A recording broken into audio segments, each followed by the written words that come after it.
Wish you could become a morning person? You know the type, up before the sun, early morning runs, first one to the office with donuts and a smile. How do they do it? Easy. With the new Galaxy Watch 8, sleep tracking and personalized insights from Samsung Health help you improve so you can wake up to a whole new you. One who, dare I say it, skips the snooze? It's possible. Train your sleep with Galaxy Watch 8. Learn more at Samsung.com. Requires compatible Samsung Galaxy phone, Samsung Health app, and Samsung account. For a limited time at McDonald's, get a Big Mac extra value meal for $8. That means 2 all-beef patties, special sauce, lettuce, cheese, pickles, onions on a sesame seed bun, and medium fries, and a drink. We may need to change that jingle. Prices and participation may vary.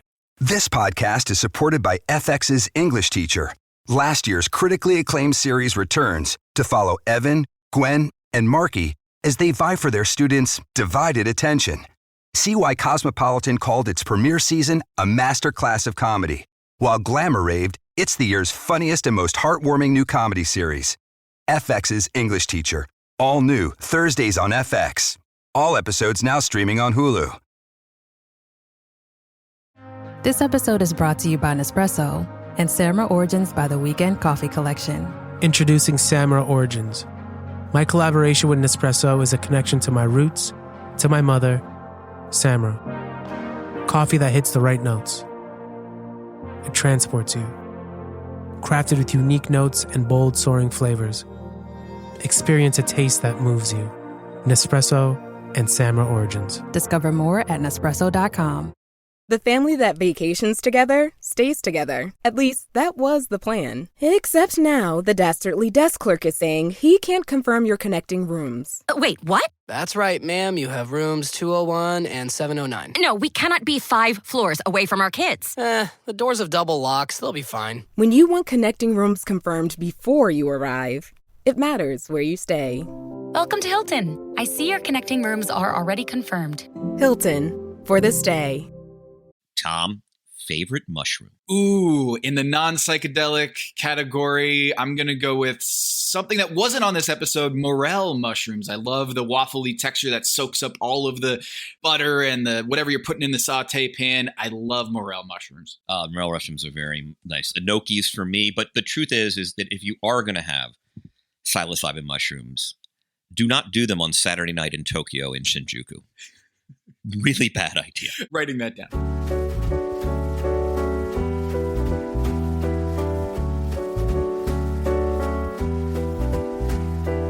This is Pack Your Knives. I'm Kevin Arnovitz. And I'm Tom Haberstroh. Tom, this is how great the year 2000 was. There was no social media, but you could walk into a record store in Tokyo and have psychotropic mushrooms just for sale in a jar, in a big glass jar on the counter. That sounds lovely. I also want to go to Tokyo. I haven't been there yet, but big fan of mushrooms, psychedelic or not. I was excited to see Tom on the quick fire in this one, doing the mushrooms. There's a lot to get into on this episode, but I was very excited about mushrooms being a big feature. And mushrooms we'll start with the sort of the quick fire. You and I are both fans. I didn't realize mushrooms were as polarizing as they were. Like until you get older and people just are disgusted by the idea of eating fungus. You and I, though, are huge fans. It's like first thing I'll look for in a dish and an accompaniment. Freaking love them. Why do we love it? Like, I guess it's a flavor thing, of course, but I also like how it just soaks up a lot of the buttery, the oil or whatever. It just kind of is a very. I like the texture of it. Some people are put off by the chewiness or the rubberiness of a mushroom, but maybe it's just not cooked properly. But like pizza, I'm always getting mushrooms on pizza. Oh, so the United Airlines site continues 20 years in to tell me it doesn't recognize me. So they have this ridiculous, like, what was your least favorite subject in school? And then the other one is, what is your favorite pizza topping? and 20 years ago, I must have selected mushroom. It's like, I am reminded that mushroom is my favorite pizza topping, like every time I log on to this website, because it will continue to ask me. But this is great. Mushroom, I really like this episode, as you did, Tom. You know, I appreciate the restrained and confined challenges where you have to cook underwater. But I also love, like, here's some weird ingredients, but then go do your thing. And I thought the elimination challenge was one of my favorites of the season. But what, you want to start with quick fire? Yeah, so quick fire. We get a fantastic Tom Colicchio dad joke right off the top. Well, I guess technically it's Padma saying, don't worry, he's a fun guy. And here comes Tom Colicchio in there. So a great mushroom joke, which actually Kawhi Leonard this week, the Clippers did a social media video of Kawhi Leonard using the same kind of joke. Why did the mushroom go to the party? Because he's a fun guy. And Kawhi Leonard delivering the joke, and it was brilliant. So shout out to Charlie. Clearly a creation of Kawhi's as well. Yes. So a lot of fun guy jokes coming into the world of Kevin Arnovitz and Tom Haberstroh here. But it was the quickfire was essentially, here are 7 different types of mushrooms foraged here locally in Oregon, and go do your thing. And there was a big rush to the table, and no morels, but plenty of really interesting mushrooms, Kim. So it was funny. I love the challenge. I was very disappointed in a lot of the dishes. Like, so big pet peeve, like you and I love mushrooms. And by the way, you and I both love fried food. I don't give a shit, Tom, about a fried mushroom. Like, you lose most of what's yummy and earthy about mushrooms when you fry them. Like, the best fried mushroom doesn't stand up to a good sauteed mushroom over toast. Or, and the great thing is like, for a quick fire, is mushrooms don't take that long to roast. Like, this isn't one of those quick fire ingredients where you have to find a shortcut because, the panna cotta won't set in time. But like, fried mushrooms is something out of TGI Fridays, Tom. Like, my dad in the early 80s came home one day with, it was the sous vide of its time. It was a Fry Daddy. And a Fry Daddy was like a home deep fryer. And what you would do is you would go to like the Costco Sam's Club before there was Costco Sam's Clubs and get these enormous industrial sized bags of hard frozen like zucchini sticks, mozzarella sticks, like mushrooms. And you would dump them in this Fry Daddy, like probably risk the destruction of your house because they're extremely dangerous tools.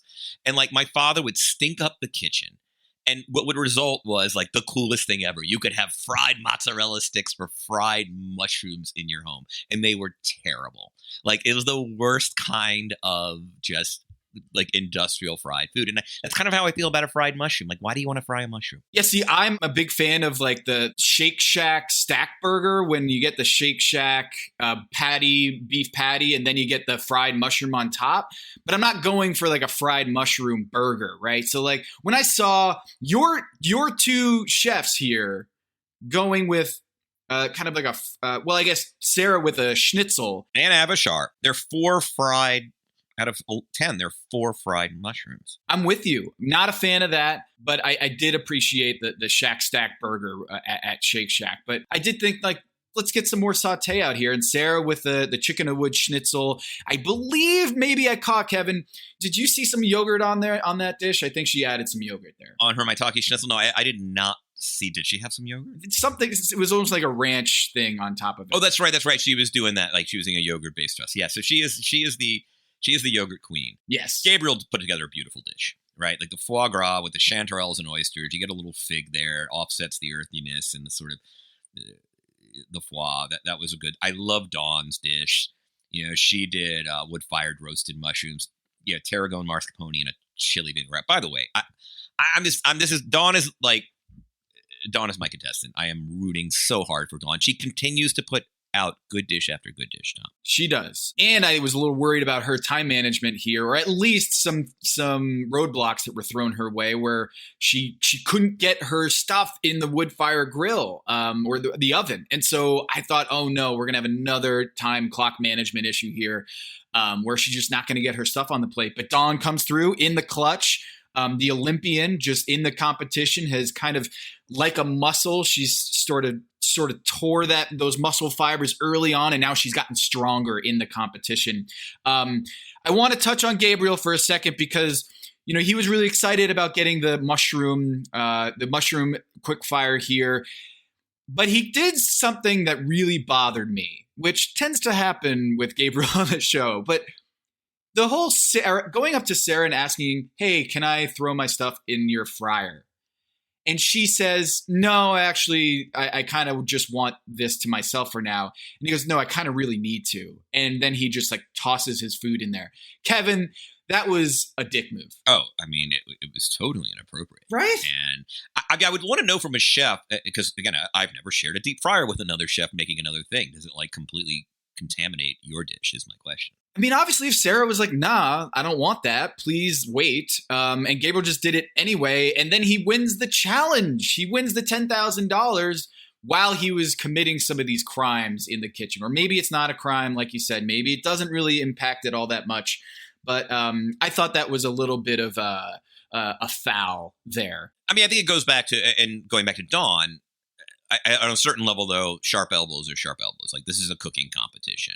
Well, yeah, I don't like poor sportsmanship at the end of the day. It's a competition. If your job is to sort of wear down a fellow contestant to the point where they're shamed into offering you part of the fryer, and your job is to get your food on the plate. Like, Dawn is, for someone really competitive, she's very deferential. She's very polite.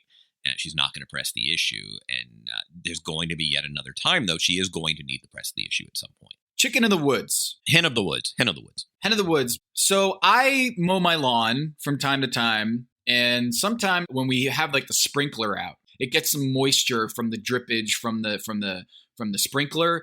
And if I don't tend to my lawn for a while, I'll get like this giant hen of the woods mushroom in my front yard. Nice. Which is kind of like, oh, this is pretty cool. I don't know if I should cook it. And I'm kind of weird about this. I haven't really gone into the foraging of mushrooms or hunting for mushrooms phase of my life. Kevin, have you ever been in that phase where you go into the woods and you like go forage for your own mushrooms? No, I would love to forage for mushrooms. I would like someone to take me to forage for mushrooms. I think you have to get pretty far up in the Sierras or kind of up in Los Angeles. I don't think there are really mushrooms in the desert. But maitakes, which I think are the same thing as hen of the woods. I'm not entirely sure, but I'd love to go foraging for mushrooms. But yeah, you're right. Like, you could get poisoned. You don't know. I don't want to screw this up. There's a high risk factor here of beginners. No. One person's appetizers, another person's fatalities. So you got to be careful. Right. So hen of the woods featured a lot in this one. Lobster mushrooms. I generally don't mind the whole like. The little constraint here with the height of the stump, Kevin. I want to talk a little bit about these stumps here. They're a little gimmicky. Hey, it's Stumptown, USA, Portland, so we're going to incorporate some stumps into the competition. I guess the earthiness of mushrooms, it ties in that kind of motif as well. But when you're talking about Nelson, and he has an injury, okay? He hurt his knee in the orchard run.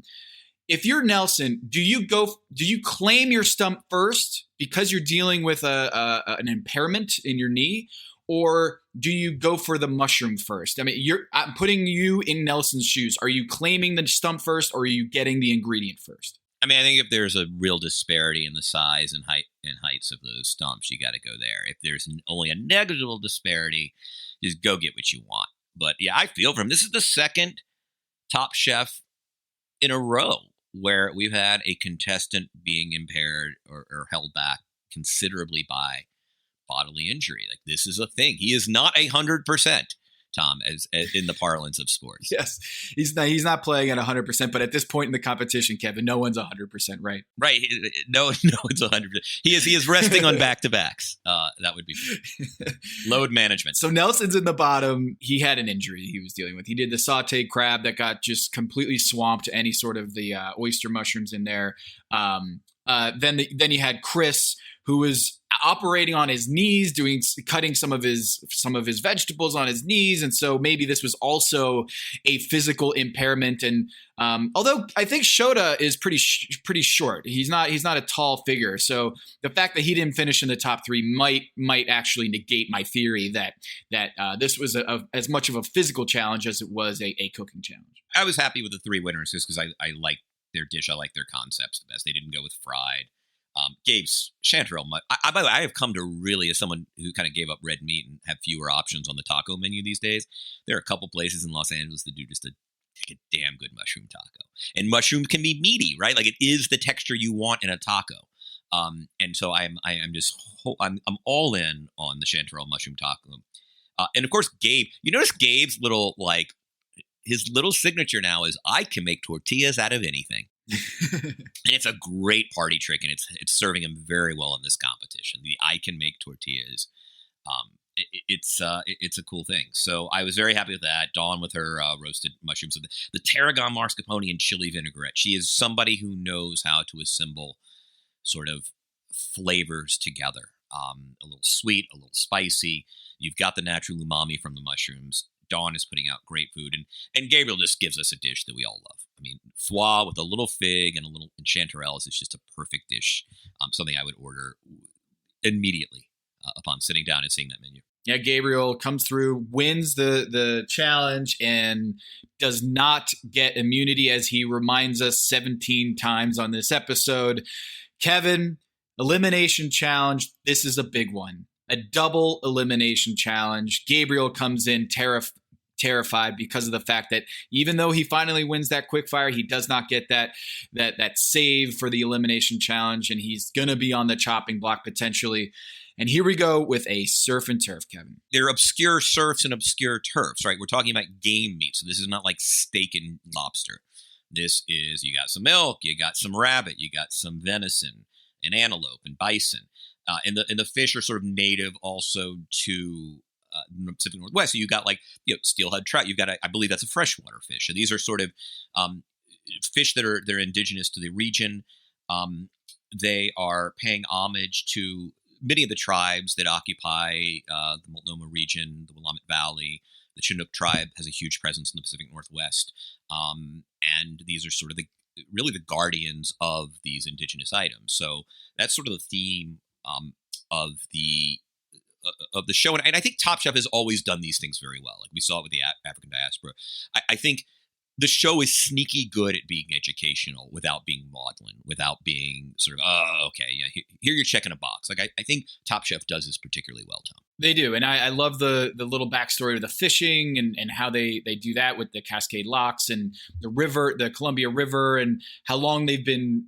I just love the whole story, the narrative of my grandfather was fishing on these same waters here, and you get a sense of the history and the just that when you're cooking food, there's so much more depth to the food that you're eating or to the ingredient that you're eating than just here's something on a plate. So I thought this was a really nice episode, particularly because I love the characters here.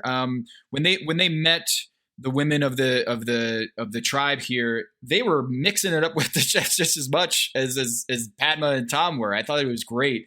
And there is a certain delicacy when you're dealing with a subject like this, when you're cooking for these people. You want to kind of honor their food or honor their native ingredients that they have. Was it a duck potato that they were cooking with that I don't think I've ever heard of before. And it has that unique flavor, and you want to honor those flavors in their presence. So I thought they did an amazing episode of kind of giving that educational, that historical aspect of the Warm Spring Reservation. And I think when you look at this episode, though, you got to point also to the pairing up. And there was a moment in the pairing up, Kevin, we love this. You love some pairing up, man, yes. The pairing up, it the whole playground, backyard, picking teams aspect of it. We always analyze this on the show. And we had an amazing moment here, Kevin, of Shota is standing there next to Gabriel, and Gabriel clings his knife next to Gabriel's knife. Gabriel clings Shota's knife, being like, hey, let's pair up here. And Shota blocks him. He Dikembe Mutombos, wags his finger at Gabriel and says, nuh-uh, I actually want to work with Smelt. And he looks over at Sarah, and just Gabriel is left there and like, oh my God, did I just got totally curved by Shota. And there he goes. Shota teams up with Sarah and creates this juggernaut pairing that, Kevin, you must have been just jumping out of your shoes when you saw that Shota and Sarah were paired up. Right. I thought the four best chefs in the competition were on two teams, Dawn and Gabe being the other one. And yeah, look, one of the things I like about situations like this is there's a little karmic retribution, and at the risk of being petty, it's one of the reasons you don't become insufferable over the course of several weeks, is that at some point you're going to be put in a position where you're either a buyer and seller on the square dancing market, right? And either people want to grab you or they want to repel you, and people wanted to repel Gabriel, and so as a result, he's working with one of the weaker chefs, and Nelson, both is literally because Nelson is suffering from this injury. Yeah, I know you love some picking teams. One thing I also like about this is one of my complaints sometimes about the double elimination or team challenges. It's not really a team.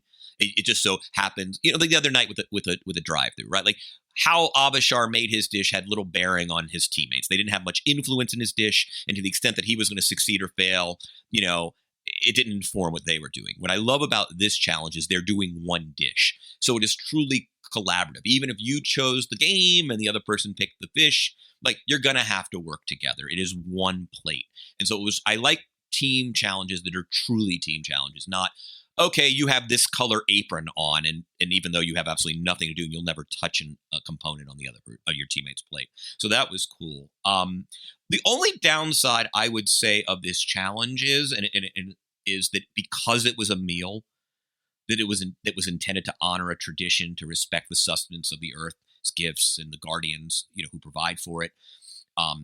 These ancient indigenous tribes, is the judges couldn't really be flip or catty, Tom. You can't say that elk died in vain, because look, it's a respect. It's a sacred thing. It's literally a sacred thing, and I have immense respect for that. I mean, it's one of the reasons you love food. It's not just to devour it. It sort of connects you with, with place, with the earth, the themes that they consistently go back to on this show. But it also means you can't, Richard Blaze is not coming in there with some zinger, because it's just inappropriate, and rightly so. But, you lose a little bit of that. You do. I hadn't considered that aspect of it, but you're right, is that you lose a little bit more of the fun, and it's just a little bit more, more precious what we're watching here. At the same time, I mean, and I know you've been there and I've been there.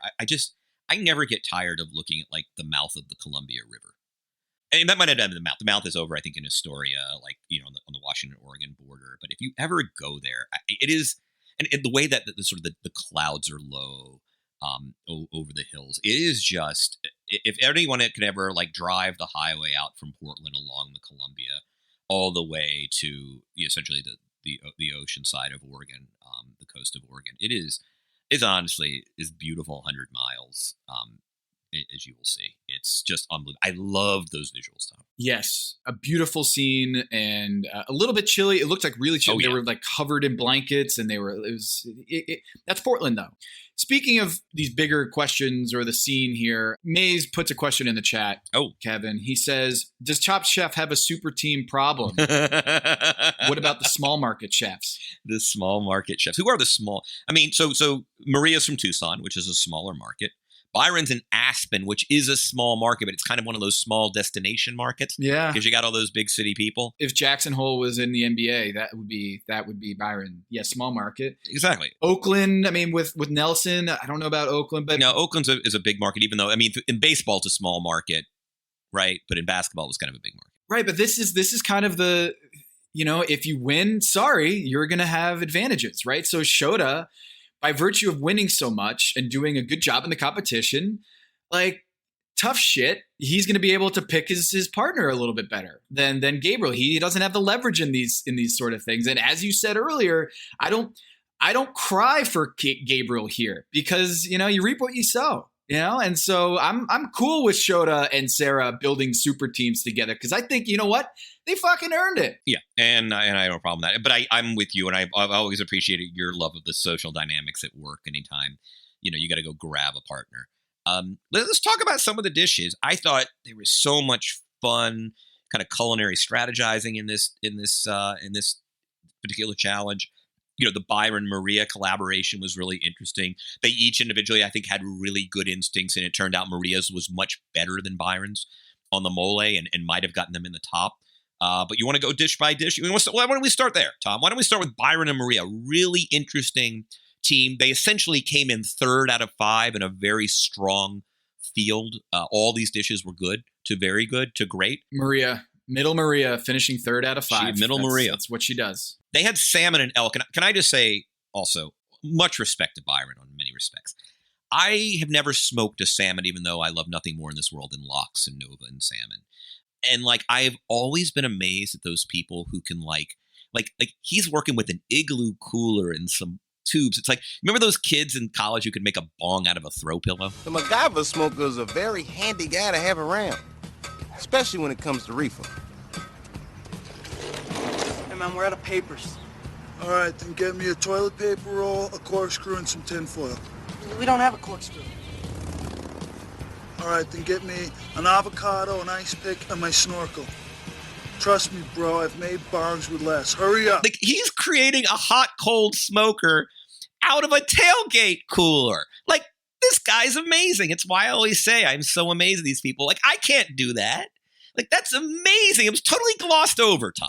It was, and I don't think I noted it until you just did right now. I didn't know that he had basically created an oven, a smoker here out of bubble gum and shoelaces. Yes. That's incredible. That's incredible. And another thing is, I noticed when Maria and Byron were in the car discussing their strategy here, they kind of came out with the whole edict about, hey, be completely transparent here. You know, I'm not going to get my feelings hurt if you say, no, that's a shit idea, Maria. Like, no, I don't want to do that. Like, let's be completely honest. And they said, we're going to be completely honest. And that all sounds great until you want to get more green Malay in there. And then it's like, all right, we got to compromise, I guess.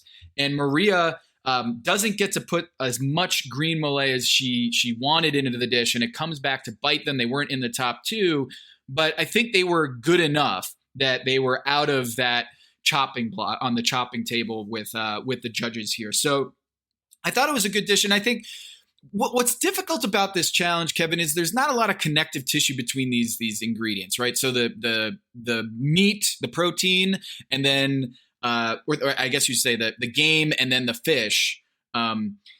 It seemed like the cohesion of these ingredients would be an issue. And hello, listener. It's producer Maze here to talk to you about Kindred. Now close your eyes like Owen Wilson during a job interview and imagine a way to travel that feels personal, comfortable, and connected without the price tags and the sterile feelings of hotels or short-term rentals. Now open your eyes and stop using your imagination because Kindred has made it very real. That's exactly what they do. Kindred is a members-only home swapping network. It's not a hotel. It's not a short-term rental. It's a smarter way to travel where each stay feels like home. Here's how it works. With Kindred, your home is your ticket. You earn credits by hosting fellow Kindred members, and then you use those credits to stay in over 220,000 homes in more than 100 cities worldwide. There are no hotel costs or rental fees, just the credits that you've earned. Every stay comes with white glove service,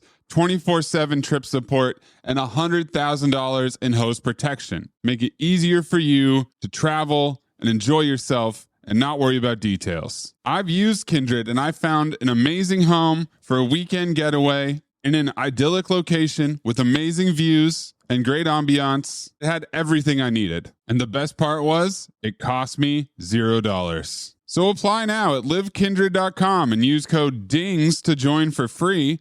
Plus, you'll earn 5 nights of travel credit just for signing up. That's right, that's 5 whole nights for free at livekindred, KINDRED.com, code DINGS, DINGS, livekindred.com, code DINGS. Listener, listen up. This is important, okay? I'm going to try to save you some money here. If you're still overpaying for wireless, it's time to say yes to saying no. At Mint Mobile, their favorite word is no. You may think like, oh, that's bad. No contracts. No monthly bills, no overages, no hidden fees, no BS. Here's why I said yes to making the switch and getting premium wireless for $15 a month. You heard that correctly. $15 per month. Ditch overpriced wireless and the jaw-dropping monthly bills. And of course, there are all these hidden fees and stuff, but at Mint Mobile, plans start at $15 per month.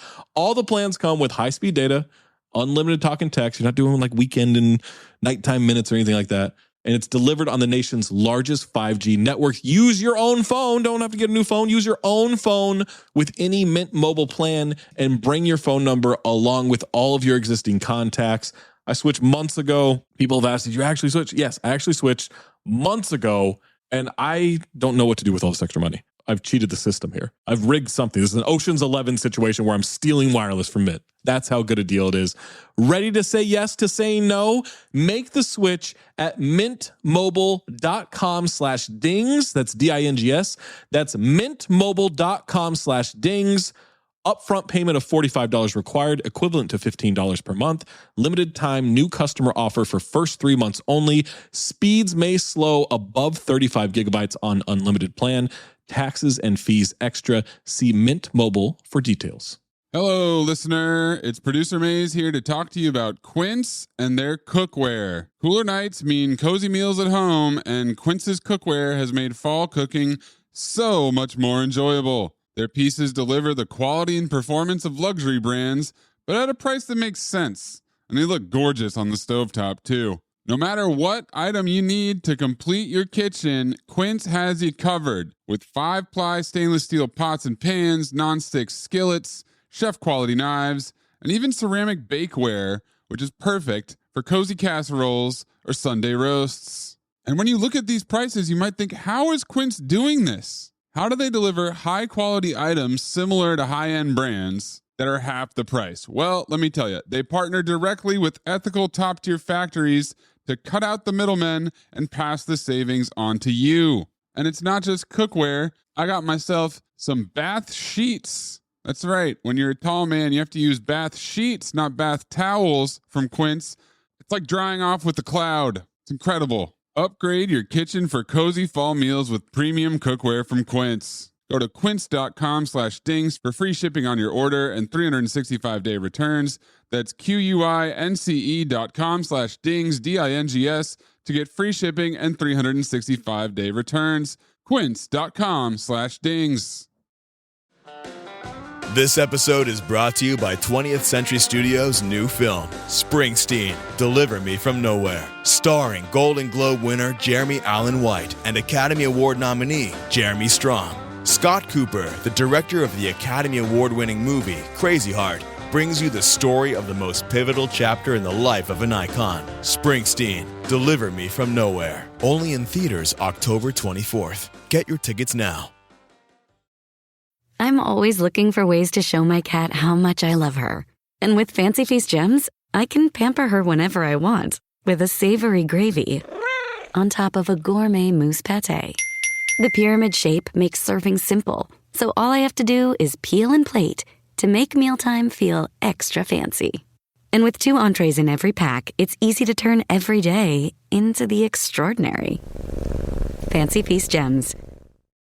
What did you think about that? Because it's a lot of these dishes felt like they were forcing there didn't seem to be a lot of intermediary that blended those 2 ingredients together. So Marie and Byron, I don't know if they had that problem with their duck potato puree and the smoked salmon, but it did strike me that it seemed like there were 2 dishes on a plate that they had to kind of merge into one dish. Yeah, and I think in some ways, if you look at the standings from this episode, you're absolutely right. The connective tissue factor. You know, your ability to provide that connectivity was directly proportional to your success, right? Like in Sarah and Shota's case, and we'll get to it in a second, they literally connected the 2 things. I mean, the 2 ingredients. In Dawn and Gabe's case, they came in a strong second. Like they had a pumpkin seed mole that was truly connective, right?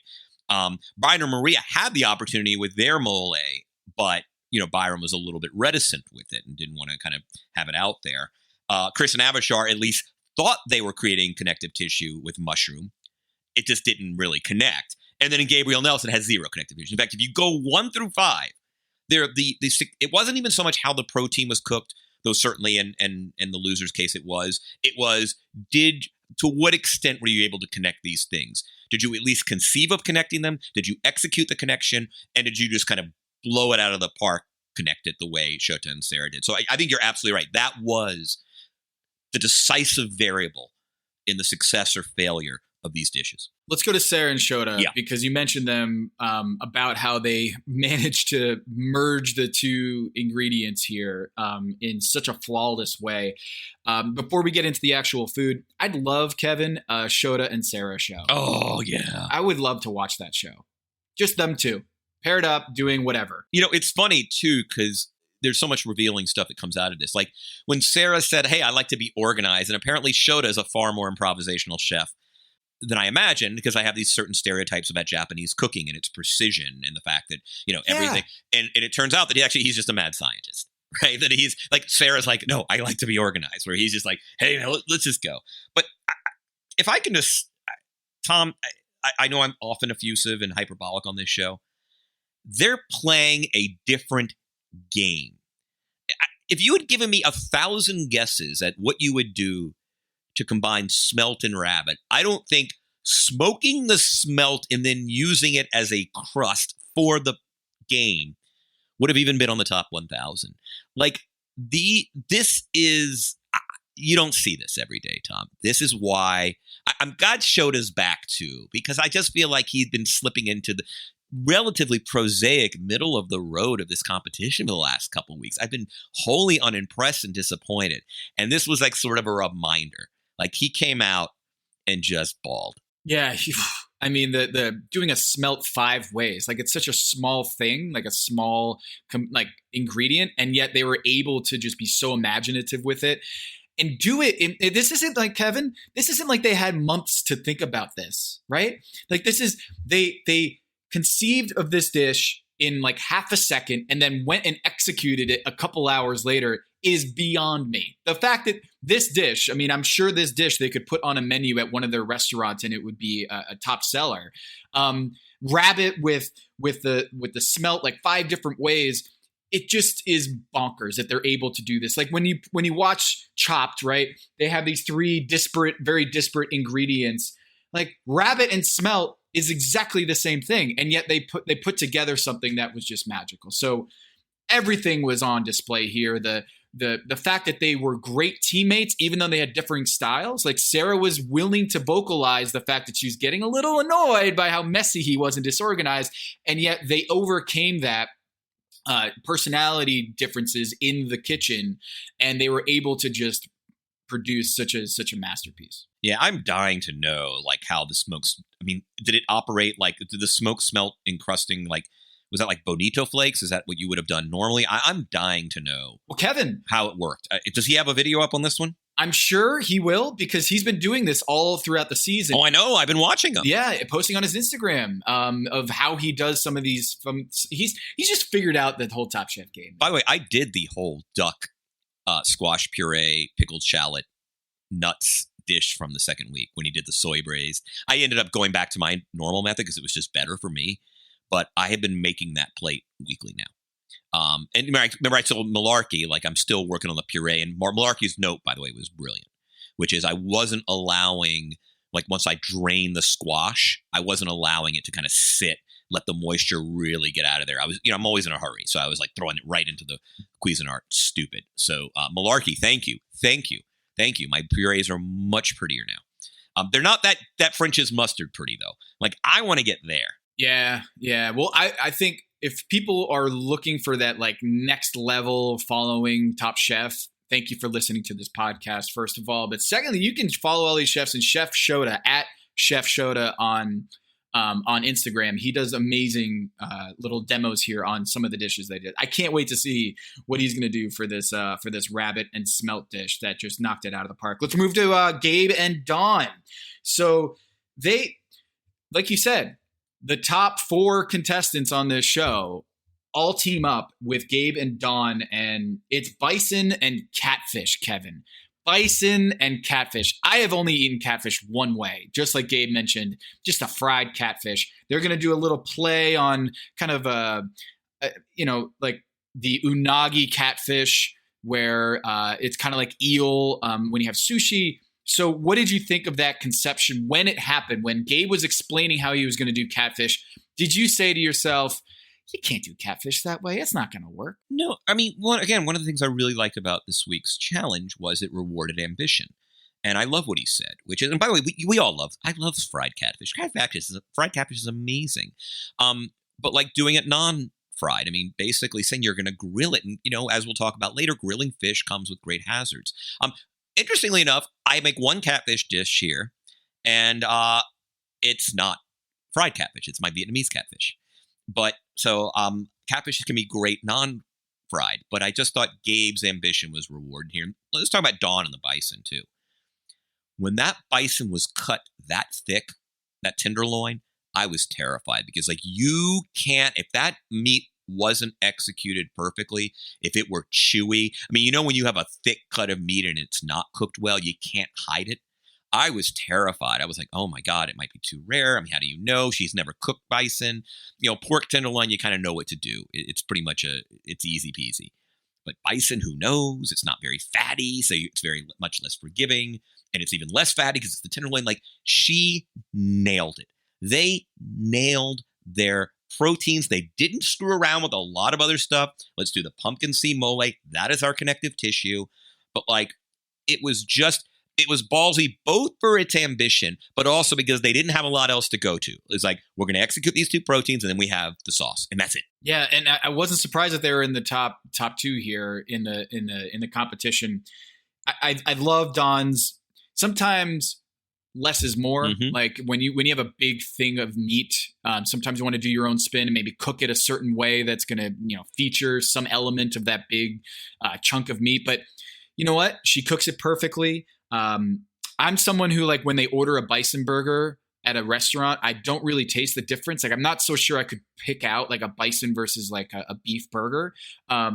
Just raw, maybe I would be able to pick that out. But when they cook it, I'm not, it's not a distinctive flavor to me. So like the fact that she did undercook, or at least she didn't just char this thing, you could probably pick out that flavor, that bison uniqueness to it. So you had Gabe and Dawn in the top with Shota and Sarah. Shota and Sarah, of course, they win. They're back after, like you said, after a little bit of a slump here. They're back.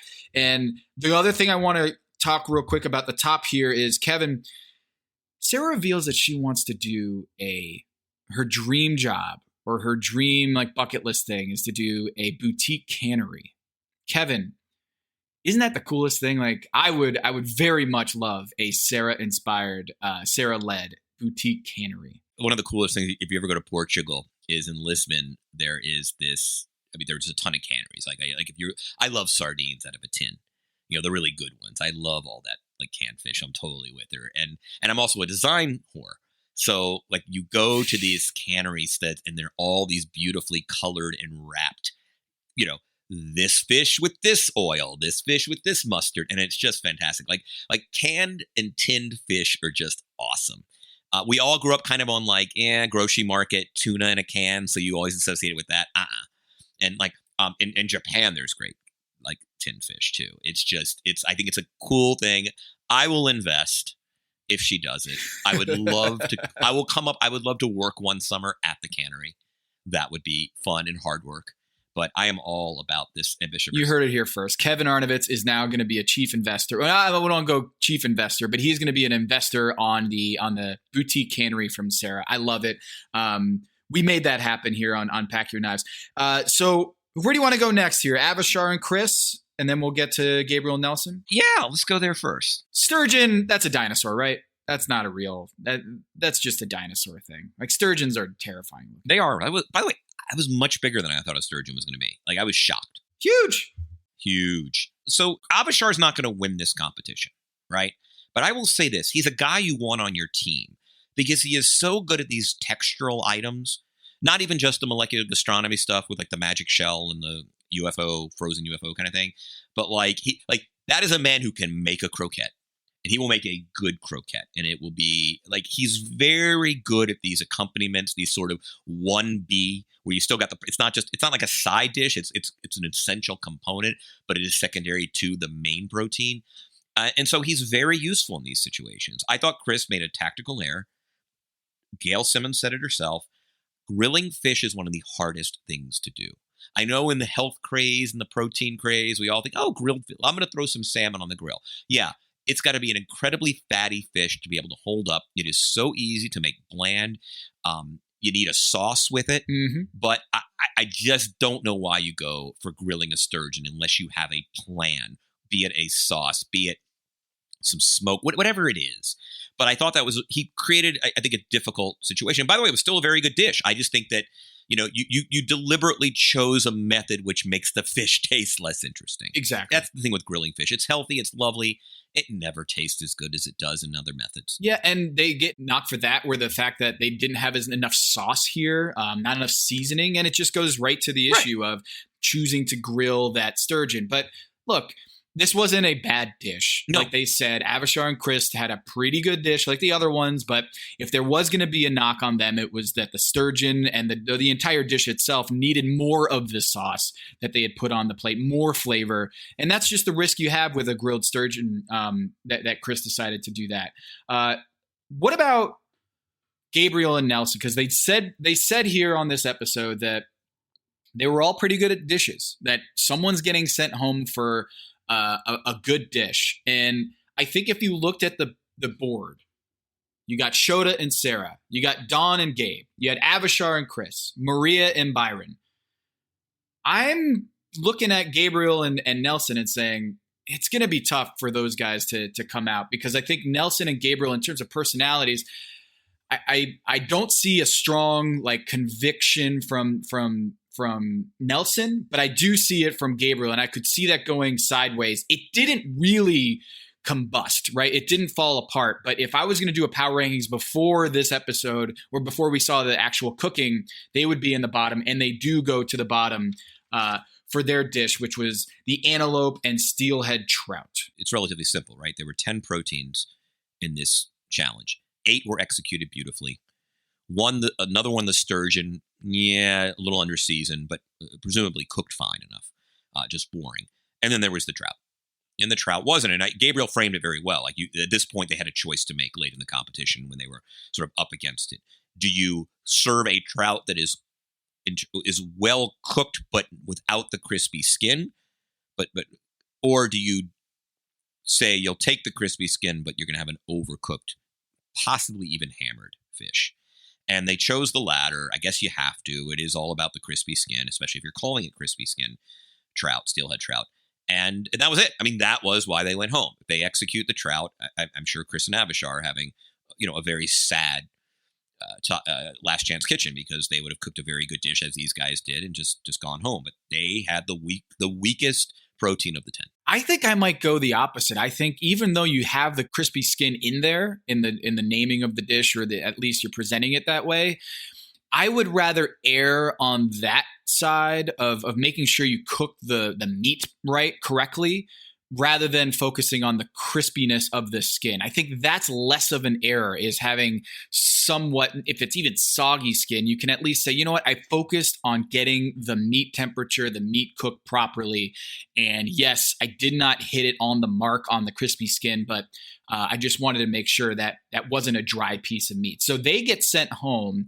Gabriel and Nelson, I don't think either of us, Kevin, were surprised by that they were the ones to go home. No, certainly not in the assembly of the team. And I'm with you, by the way. I eat plenty of fish that doesn't have crispy skin, and I enjoy it. I would never trade. And clearly these chefs, and you saw Dawn with Jamie early on, like the fact that, she was outraged in the first episode that Jamie would sauce a crispy skin.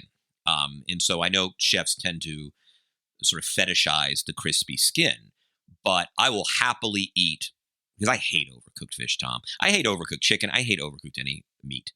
I will happily say, all right, the skin's not crisp, but I really enjoy this 6 to 8 ounces of fish, then just eat through overcooked fish is the worst.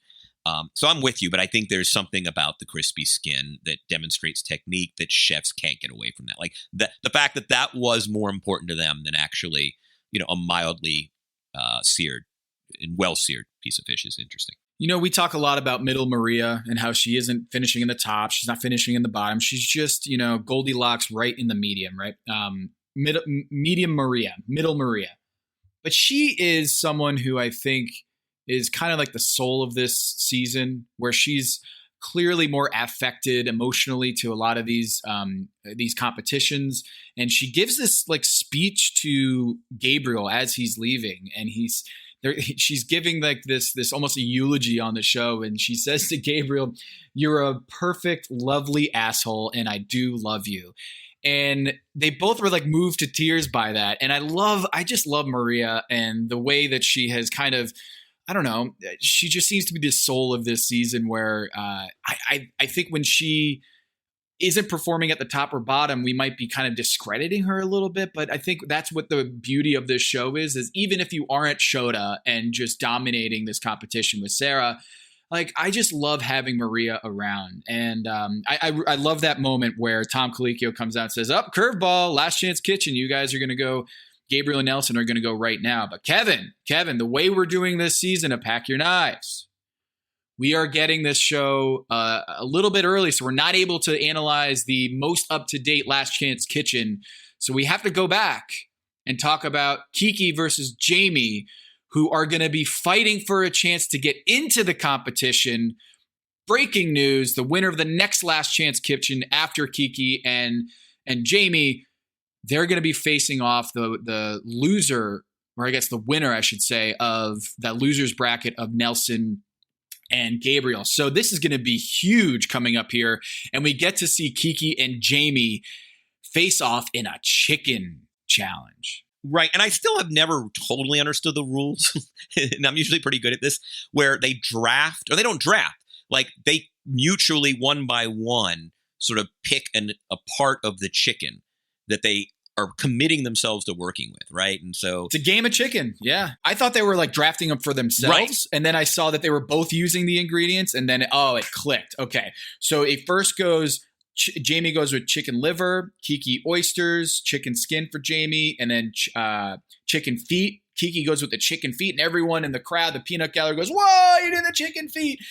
Bold move. Then they go with the chicken thigh, and Kiki taps out. She says, look, I don't want 6 ingredients for this quick fire. And then 25 minutes. And they have a chance to go lower, but look, if you're going to do those feet, you need time for them to braise and get tender. And you can't do that in 25 minutes. So it was kind of a really funny decision by Kiki to go with the feet. But they do 2 completely different dishes, right? I mean, Kiki is going to prove that she can fry up some chicken, and she does beautifully by all accounts. Certainly on Tom's account, and has the slaw, whereas Jamie goes with something that's much more her, right? I mean, essentially, what would you call it? It was a beautiful kind of like a chicken. It was a soup. It was like almost like a brothy chicken soup with the baguette. Yeah, right. And then it kind of does this extra thing where, in addition to kind of the featured chicken, she uses the liver as sort of with for a crouton, where she spreads the liver on the toast as the thing you kind of dip in your soup. So it was just a great looking dish. I got to tell you, it looked fantastic. I know they might have to like kind of gin up some of the drama here and say like it was a close one, but to me, looking at the 2 dishes and seeing how they prepared it, like I thought Jamie was going to win this one in a landslide, and she does win, and Kiki has to go home to the peanut gallery there in Last Chance Kitchen.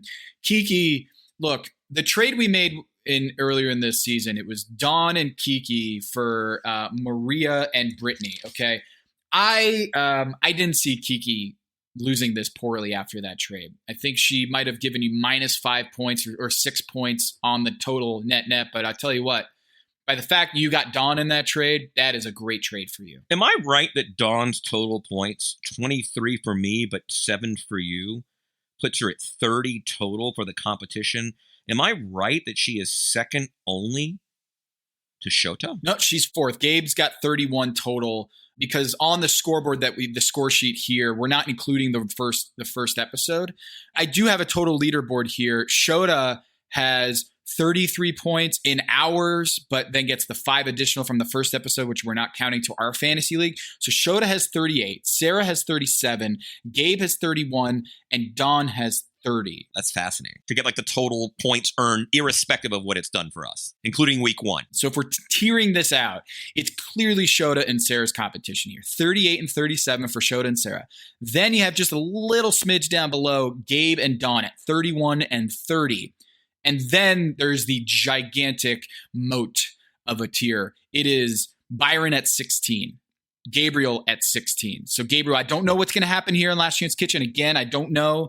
But before we watch that next week and learn about if he's coming back into the competition, it is clear there is a top 4 here. Shota, Sarah, Gabe, and Dawn. And then the rest of the competitions, Byron at 16, Gabriel at 16, Avishar at 15, Chris at 14, and Maria at 13. So it is very clear that there has been a separation of 4 chefs up until this episode, through this episode of Shota, Sarah, Gabe, and Dawn, and you have 3 of them. Yeah, and again, I'm feeling really, I'm loving watching Dawn cook. And it was dawned on me, no pun intended, there are only 4 chefs in the competition who have not finished low in the elimination challenge. Sarah, Dawn, Gabe, and oddly, Shota has finished in the low. Maria has not finished in low. Maria in the middle has not turned out too many clumpers. I had some really unappetizing quick fires. I thought her lettuce leaf thing looked just sort of sad this week, but she has not fumbled at all in the big rounds. So she's kind of hanging around, Tom, hanging around. Kevin, I'm glad you brought that up. Does anyone like a lettuce wrap? I do, because I'm a carbophobe in certain cases, and if I really want to do if I just want like a yummy protein, like sometimes at what you would call Pan Asian places, like there is a really yummy chicken, kind of diced chicken, and you can just wrap it in a leaf and you get no guilt whatsoever. It's not a bad conductor for savory proteins when you want to eat guilt-free. I don't know. It just seems like a stress bomb. Oh, I'm a messy eater already, though. Like, I eat with I'm not someone who is uptight about looking ridiculous eating things. Like, I just don't care. You know how I've been on my rant about cutlery being the most overrated sort of tradition in culinary world. Like, I just think we should all eat with our hands, everything. So I'm not someone uptight about that. Yeah, just, I'd rather just go. Lettuce isn't really additive in the dish other than just being a vessel. But like Korean barbecue, you get the bean paste in there, and you have the big head, the big leaf of romaine, and then you put your you put your grilled garlic with the meat, and you wrap it all up, and then you go like, that's primal and good and guilt-free. Yeah, it's a great keto hack. I'm just not a huge fan of lettuce. Like, when I saw that, I was like, yep, not for me. But she's on my team, so I got to be for it. Actually, Maria, great decision there. I'm all about middle Maria here. Kevin, look, we've got Byron. We've got Byron, Avishar, Chris, Maria, the top 4. We've got, double elimination here, which I don't think you would have a strong argument to say that Gabriel and Nelson, certainly by the virtue of Malarkey's power rankings, that they're at the bottom of this competition, remaining in this competition.